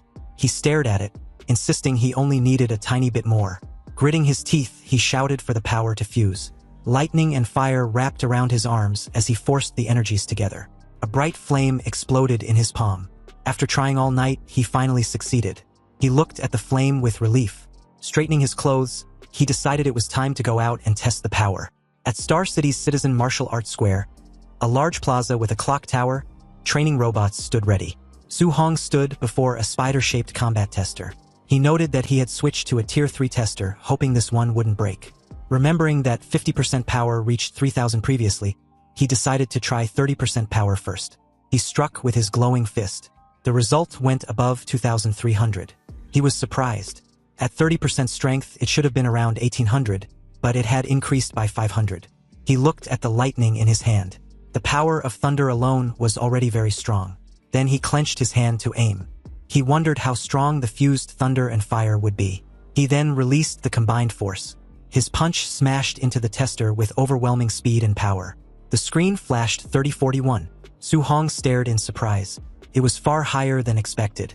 He muttered in shock, wondering how it passed 3,000. Rubbing his hands beside the damaged tester, he realized that 30% of his fused power already surpassed a Tier 1 high-stage martial artist. He glanced at his status and sighed. His vitality was only 123, making the result even more terrifying. If the power was this strong with 2 attributes, what kind of strength would he have fusing all 7? The thought filled him with excitement. Watching the flames and lightning in his hand, he smiled. He decided to try fusing 3 attributes next time. Later, he lay flat on the rooftop, exhausted, shirtless and sweating. He breathed heavily as small lights floated around. Fusing 2 attributes was hard, but fusing 3 felt much harder.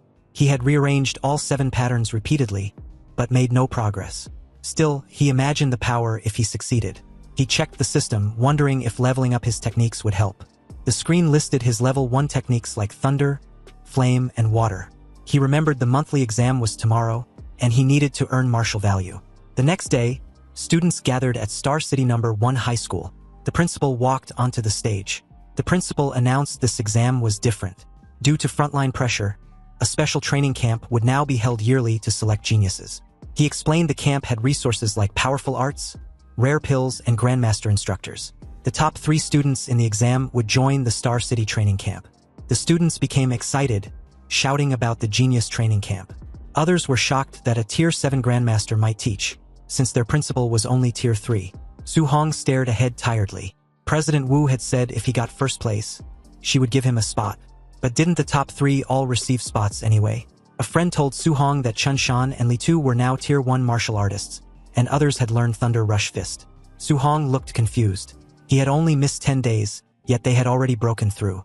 He explained that the principal asked instructor Chin Tian to give private lessons. Now Chun Shan and Li Tu's vitality exceeded 100, and their Thunder Rush Fist could echo 3 times. Suddenly, Chun Shan and Li Tu walked forward. One said he wanted everyone to know who the real genius was. The other replied that he hoped he would stay confident after being beaten down. As the principal left the stage, instructor Chen Tian asked if he found the genius who used the 9 Echoes Thunder Rush Fist. Principal Li said he searched everywhere but didn't think the person was from his school. While talking, they heard noise behind them and turned. A man in a black suit approached with 2 others. It was Jiang Ming, Su Hong's spear teacher, with Li Ming and Li Yan. Jiang Ming joked, asking Principal Li why he looked so sad. The principal asked why Jiang Ming was there. Jiang Ming smiled, saying the students looked weak. He brought 2 disciples and suggested letting the first-place students spar with them after the exam. Principal Li's expression tightened. Jiang Ming had come to embarrass him. If he refused, it would admit his school had no talent. Jiang Ming said the students looked weak so he would understand a refusal. Instructor Chin Tian snapped back, asking if Jiang Ming was looking for trouble. Nearby, Jiang Ming's student Li Yan pointed at the crowd. He told his teacher there was bad news. Su Hong was here. Jiang Ming was confused and asked which Su. Turning toward the students, he recognized Su Hong standing at the back. Jiang Ming shouted in surprise, realizing it was that same little monster. Su Hong looked at them calmly with a faint smile. Jiang Ming stared in shock, sweating. He realized the kid they talked about was actually from number 1 high school. He looked at his disciples, troubled. If Li Yan and Li Ming fought Su Hong, they would lose. He needed to avoid the match to save face. He quickly smiled, telling Principal Li not to be angry. He said he was joking, and there would be no competition, calling his own disciples trash compared to the students. Li Yan and Li Ming immediately conceded. Principal Li and Instructor Chun were furious, thinking these men were mocking them sarcastically. Soon at the arena, a loud announcement called for match number 666, Su Hong, to begin. From the stands, Su Hong's friend watched anxiously. He noted Su Hong's opponent was a quasi-martial artist, which was unlucky. He shouted to Su Hong not to push himself or get injured so early. The opponent, Chun Peng, stepped forward. He asked if Su Hong planned to walk down or be beaten down. He clenched his fist to charge confidently, but before he could react, Su Hong moved. He disappeared and instantly appeared in front of Chun Peng. With one clean strike, he sent Chun Peng flying. The impact flipped Chun Peng upside down, and he crashed hard onto the ground. Everyone stared in shock. One student asked when Su Hong became so fierce, while others were stunned silent. Su Hong stood calmly in the smoke. Everyone realized he had defeated a quasi-martial artist in a single move. Su Hong stood calmly over his defeated opponent. The crowd shouted in disbelief, wondering how he became so strong, with some suspecting he was already a Tier 1 martial artist. They announced the final match would happen next. In the stands, Instructor Chun stared at Su Hong, confused about where this student came from and why he missed private tutoring. Principal Li blamed himself for failing to notice him earlier. Principal Li felt he had wasted a talent by not training Su Hong sooner. Instructor Chun mentioned Su Hong looked familiar, but couldn't remember where he had seen him. They turned their attention to the semi-final match between Chun Shan and Li Tu, noting the winner would be decided soon. Watching the fight, they saw the two were evenly matched, making the winner hard to predict. On stage, Li Tu warned Chun Shan that since they both used the 3 Echoes Thunder Rush Fist, Chun needed his strongest move to win. Li Tu then attacked with full force. Li Tu charged, slamming his fist down explosively. Chun Shan shouted as he blocked, the impact blasting wind across the floor. Chun Shan's fist burst with flames. He yelled at Li Tu to watch closely, declaring himself the school's true number 1. The students shouted in shock that Chun Shan had mastered attribute externalization. They recognized the powerful fire attribute, second only to thunder. Li Tu stepped forward with a smirk, energy flowing like water around his arm. He scoffed that attribute externalization was nothing special. The students gasped again, seeing Li Tu also had externalized attributes. His was metal, even stronger than fire in combat. Metallic chains swirled around Li Tu's fists as he dashed ahead to attack. His punches echoed 5 times. Chun Shan was shocked to see Li Tu unleash the 5 Echoes Thunder Rush Fist. A violent impact followed. Li Tu's strike blasted his opponent backward, sending shockwaves across the arena. Principal Li and Instructor Chun were stunned. Li noted Li Tu had hidden his strength, while Chun marveled that Li Tu mastered attribute externalization and the micro-level Thunder Rush Fist in just 10 days. Principal Li said the final was pointless. Su Hong couldn't beat Li Tu's metal attribute. Chun sighed, saying Su Hong might have had a chance if he knew a guidance technique. Jiang Ming confidently bet 50,000 on Su Hong. Shocked, Li called him crazy for betting on someone without a guidance technique. Chun laughed, happy to take the easy money. The final battle began. Li Tu against Su Hong. Students cheered, some for Su Hong, others urging Li Tu to win. The fighters stepped onto the stage. Li Tu told Su Hong he was lucky to reach the finals without facing him or Chun Shan earlier. Su Hong remained calm. After hunting beasts, these students seemed weak, but Li Tu finally looked like a worthy opponent. Li Tu grinned, calling Su Hong the second strongest. Su Hong simply asked who the first was. Li Tu stomped the ground, declaring that he was naturally number one.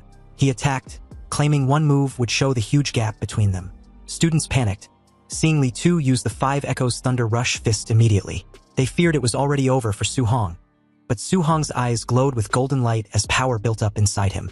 Flames burst from his fist as he charged, wanting to test the limits of his physical body. The crowd screamed that Su Hong was crazy for meeting the attack head-on instead of dodging.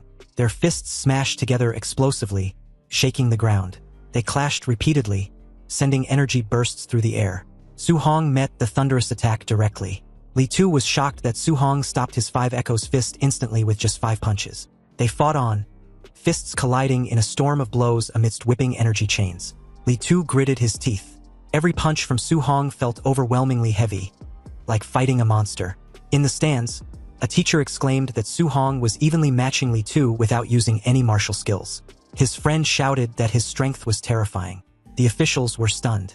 Chun guessed Su Hong had a special physique. Principal Li laughed, proud the school produced such a genius. However, Chun noted that despite Su Hong's strength, Li Tu's condensed attributes still gave him the edge. The clash sent both sliding back. Su Hong steadied his flaming fist, while Li Tu was forced back several meters. Angry, Li Tu shouted that he would win. Blue lightning surged around his arms as he powered up. He lunged, fists wrapped in energy chains, demanding Su Hong accept defeat. Su Hong realized Li Tu was no longer holding back and was attacking at full power. Since Li Tu went all out, Su Hong decided to show some respect. Flames burst from his fist as he sprinted to meet the attack. Lightning burst across the arena. Li Tu yelled in shock, realizing Su Hong could also use attribute externalization. Principal Li and Instructor Chun trembled as golden lightning filled the arena, leaving them speechless. They were stunned Su Hong had mastered the Thunder Guidance technique. Chun explained that a special physique combined with the Thunder attribute made him terrifying. Su Hong and Li Tu clashed again, causing lightning and chains to explode everywhere.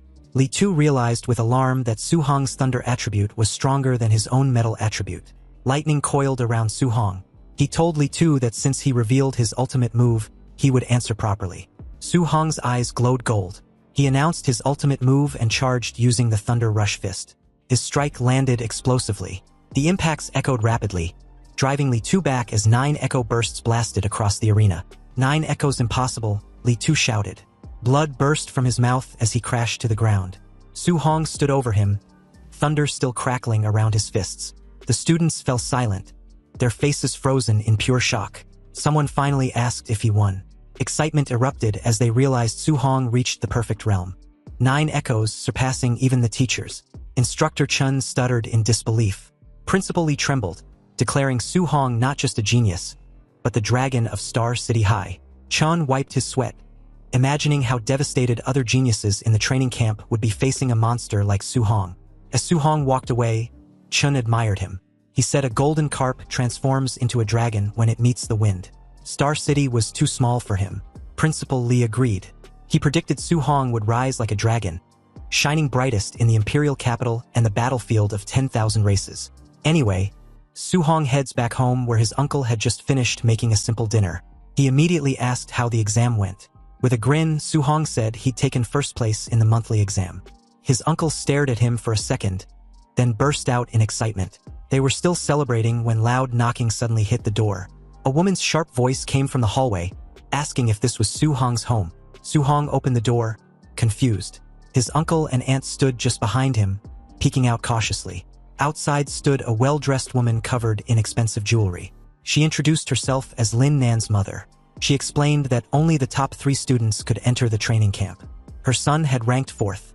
Then she got straight to the point. She wanted Su Hong to give up his spot. She calmly pulled out a stack of cash and said she was offering 30,000 if he stepped aside. Su Hong and his family just looked at her. No one reached for the money. They looked more confused than tempted. When she saw that the cash wasn't working, her tone changed. She said the training camp was brutal and that people could die there. She added that with their poor background, it would be smarter to quit early. Other students, she claimed, had high-grade pills and resources that Su Hong could never afford. Her words made his aunt uneasy. She asked Su Hong quietly if it was really that dangerous. His uncle rubbed her back, trying to calm her down. Then he turned to Su Hong and seriously asked if he could truly promise he'd be safe. Su Hong stepped forward and said clearly that he could guarantee his own safety. The woman let out a mocking laugh and asked the uncle if he actually believed a kid's promise. His uncle didn't hesitate. He said Su Hong was grown now, and there was no way he'd trust a stranger over his own family. The door shut behind her. From the hallway, she shouted that they were just waiting to get eliminated at camp. Inside, things slowly settled. His uncle asked Su Hong if he had hidden how dangerous the camp was. Su Hong told them it wasn't a big deal and that he could handle it. His uncle gave him a big thumbs up. He admitted he was just an ordinary man, but if Su Hong had the courage to face something like this, then the family would back him all the way.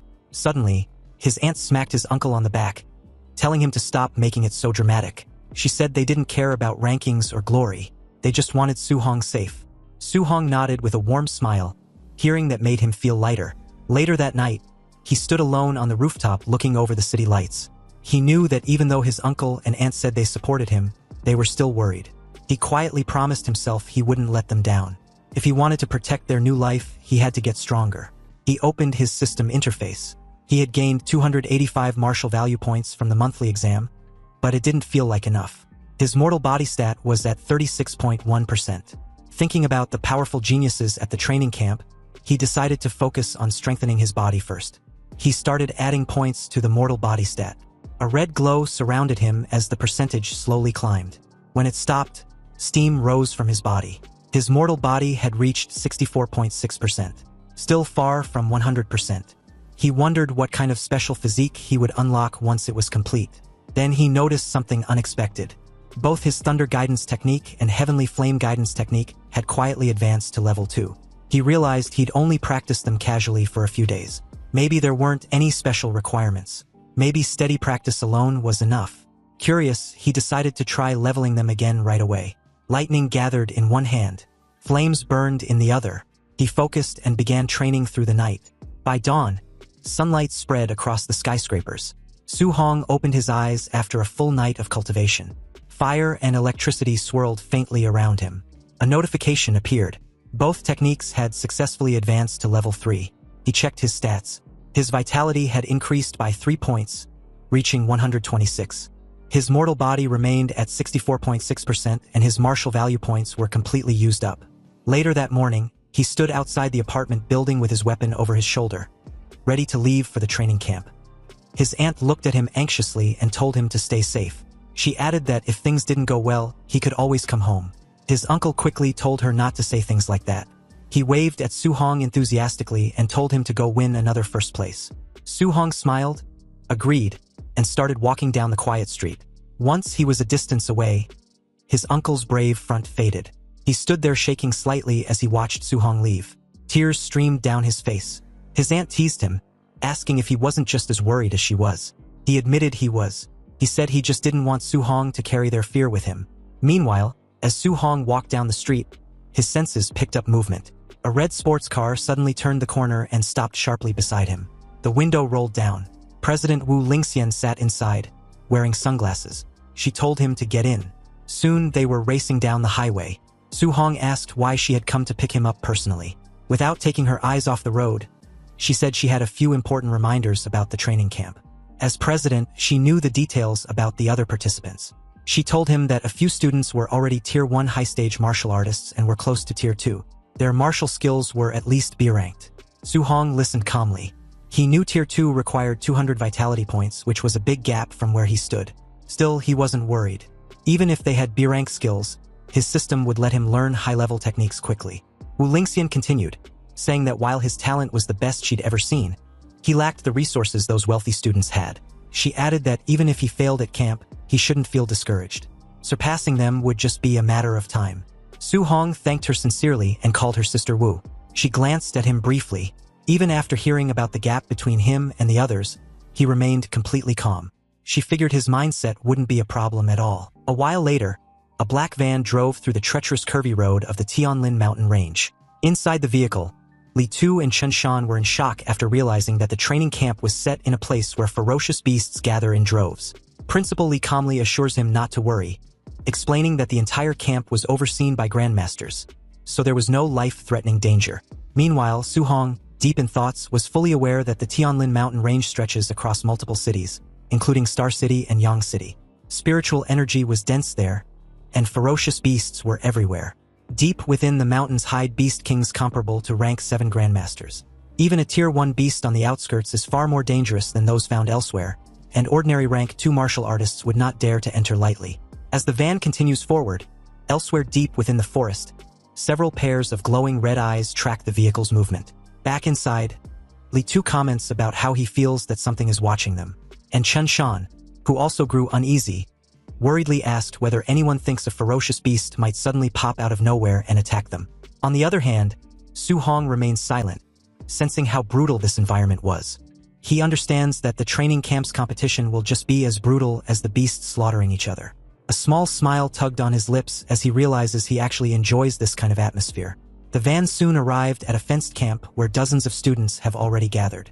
After getting out, Chen Shan wonders aloud how strong the other participants might be. This comment didn't go unnoticed as the crowd suddenly singled out the new participants who just arrived. Unlike Su Hong, Li Tu and Chen Shan were a bit nervous. Su Hong took the lead, his spear on his shoulder as he told the two they should head out. But an official calmly stops them in their tracks, before informing them they needed to wait until all participants arrive before the entrance assessment begins. Hearing about an assessment, Su Hong watches as several luxury cars drove into the camp, and among them, one had a very distinct red color. As they all came to a screeching halt, the 3 students of the big families got out, and all the attention quickly shifted to them. Xiao Nan, known as a spirit master, appears alongside Lin Xinghe of the Lin family, who was rumored to be close to Tier 2. At the front stands the city lord's son, Wang Tiantuo, often called the barbarian god. He possesses a special physique and extremely high fire attribute compatibility. Anyway, as the 3 aura farmed for the crowd, Su Hong studied them quietly, wondering if these are the top geniuses Wu Lingxian mentioned. A faint smile crosses his face as he waits to see what they can really do. The official steps forward and announces the rules. The training camp lies 30 kilometers deep within the Tianlin mountain range. Certain ferocious beasts carry special tokens inside their bodies, and only those who obtain a token can enter the camp. Everyone has 8 hours to reach the destination. Whispers spread through the crowd. Going that deep within the mountain range means encountering powerful beasts, and if something goes wrong, people could die. While many grow uneasy, Su Hong stays calm. In his view, 8 hours is more than enough time to hunt extra beasts and earn martial value. When someone asks what happens if they run into beasts far beyond their level, the official replies that they should consider themselves unlucky and eliminated, though rescue will eventually come. Complaints immediately erupt with students arguing that the rules are unfair and depend too much on luck. The official's expression turns cold as he reminds them that the world is not a game of house. On the all-heavens battlefield, a stronger expert could kill them instantly, and no one would listen to protests. If they want to survive, they must act carefully. Overpowering the weak and winning through numbers are realities of the battlefield. A student in formal attire mocks the protesters, calling them trash who should quit early. An angry participant points at him and challenges him to repeat it. The guy had no problem calling him a coward and even threatening to cripple him. The official interrupts and makes it clear that violence is forbidden inside the camp itself. But once they enter the mountains, there will be no interference. Snatching tokens or settling grudges is entirely up to them. The 2 hostile students continue glaring at each other. Watching all this, Su Hong quickly realizes that the camp is designed to push participants into fighting. By his estimate, more than half of them will be eliminated under these rules. Another thought surfaces in his mind. Fighting these students could bring him a huge amount of martial value. The official checks his timer, which lets out a loud beep, then announces the start of the assessment. ordering everyone to move out. The students rush forward in a chaotic wave, disappearing into the dense forest of the Tianlin mountain range. Not far inside the woods, the rivalry between the guy in a suit and his challenger finally explodes. The guy in a suit mocks his opponent and tells him to come over if he wants to be sent packing. His opponent, burning with anger, shouts that if he wants to be eliminated so badly, he will grant his wish. He rushes forward with a flaming fist and yells that he is finished. The guy in a suit answers with a punch wrapped in cold blue energy. The two forces crash into each other, triggering a violent burst of light and wind that rips through the surroundings. Then a rapid exchange follows as blue energy surges repeatedly, gradually overpowering the flames in a string of heavy impacts. High above on a thick tree branch, Su-hong stands quietly, watching the fight unfold. He had wanted to witness the strength of these so-called geniuses for himself, but what he sees leaves him disappointed. The clash is flashy yet far from impressive. In his mind, even if he defeats them, the martial value gained would be minimal. After a brief glance, he turns away, planning to hunt stronger ferocious beasts instead. Below, the guy in a suit starts mocking his opponent, saying that a pauper will always remain a pauper and questioning what hard cultivation can achieve compared to a family's generations of wealth. His opponent angrily tells him to shut up and stop dragging working-class people into it. The guy in a suit laughs and repeats the insult. The words make Su-hong pause mid-step. He slowly looks back, annoyed with the constant yapping, and on second thought, he decides that he wouldn't let this free martial value be wasted. He drops from the tree and lands smoothly in front of the two fighters, telling them to stop fighting. He speaks in a calm and steady tone. Both participants stare at him in confusion. Standing there with a thick wooden club in hand, Su-hong casually suggests that they fight him instead. The guy in a suit grows irritated and calls him another pauper, warning that he will end up beaten as well. The other participant questions Su-hong's level to even dare interrupt them. Su-hong calmly tells them they misunderstand him. What he meant was that the two stop fighting each other and team up against him. The ill-tempered participant suddenly charges at Su-hong, infuriated that he was being looked down upon. Su-hong raised his leg, sidestepped, and kneed the guy in the gut. The poor bastard gasped in pain, his widened eyes highlighting his disbelief as he got trashed across the small space like a bullet, crashing into a tree. His opponent in a suit watched in utter speechlessness, unable to comprehend how it was even possible. The guy's strength was on par with his, yet he lost in a single move, meaning his defeat was also certain. He turned sharply in Su-hong's direction and immediately noticed his impressive footwork. It was fast, and with his wooden club inches across his face, there was no dodging as he too got knocked out with a single brutal strike. He lost consciousness before he even hits the ground. Su-hong towered them with his club resting on his shoulder, commenting that this was exactly what happens when people look down on ordinary cultivators. Elsewhere, inside a monitoring room, the staff watched everything on a huge digital screen. One guy pointed at the display and asked where Su-hong had come from. He showed up in the middle of a heated duel and knocked out both guys. Another asked if the two unconscious participants on the ground counted as eliminated.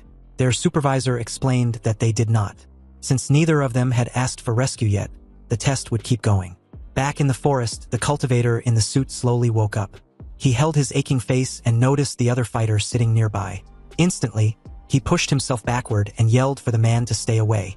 Then he looked toward the direction Su-hong had left and cursed that guy, saying he would definitely take revenge later. The short-haired fighter also sat up, looking annoyed.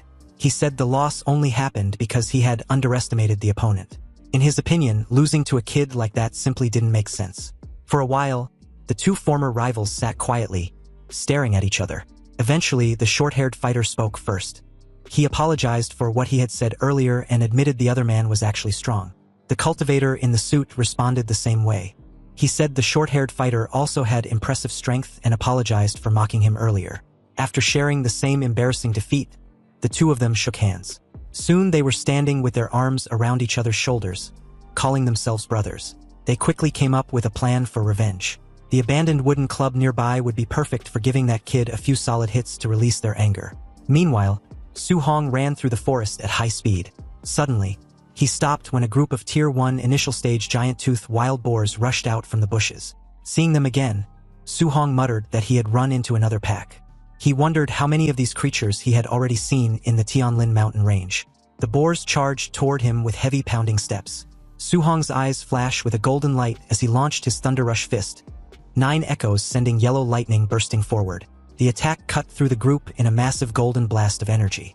When the dust cleared, system messages appeared around him. informing him he'd gained 32 martial value. Su Hong thought about how defeating martial artists used to give dozens of points.